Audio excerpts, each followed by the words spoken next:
मीराबाई कहती हैं जिनके भी घर पे ठाकुर जी की मधुर सेवा विराज रही है। एक तो है कि घर पे केवल पूजा के लिए ठाकुर जी रखे हुए हैं एक कोने में, लेकिन एक है कि घर वाले बैठे कोने में, पूरे घर में राज है ठाकुर जी का। ऐसे घर देखे हैं आपने?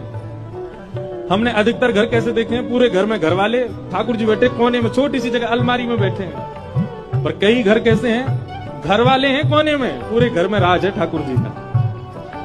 और हम और किसी की नहीं कह रहे, हमारे घर ही आके देखना आप, ठाकुर जी कैसे ठाट में विराजते हैं।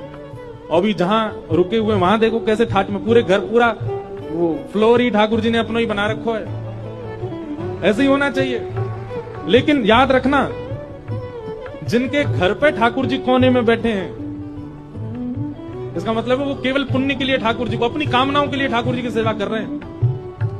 पर जहां घर वाले कोने में बैठे हैं, ठाकुर जी पूरे राजठाट से, भोजन किसकी प्रिय का बनेगा? ठाकुर जी को जो प्रिय लगे वो बनेगा।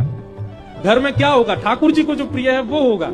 ऐसी भावनाएं जिनकी हैं, ऐसी प्रेम लक्षणा भक्ति जिनके घर पर हो रही है, वो निश्चित हमारी बात को भले ही मत मानना, मीराबाई की बात को प्रमाणित मान लेना, वो पूर्व जन्म के कोई ठाकुर जी की कोई सखा या कोई गोपी ही है। कोई किंचित अपराध बन गया जिसके कारण मानव बन के उनको आना पड़ा, नहीं तो वो पूर्व जन्म से संबंधी है ठाकुर जी के।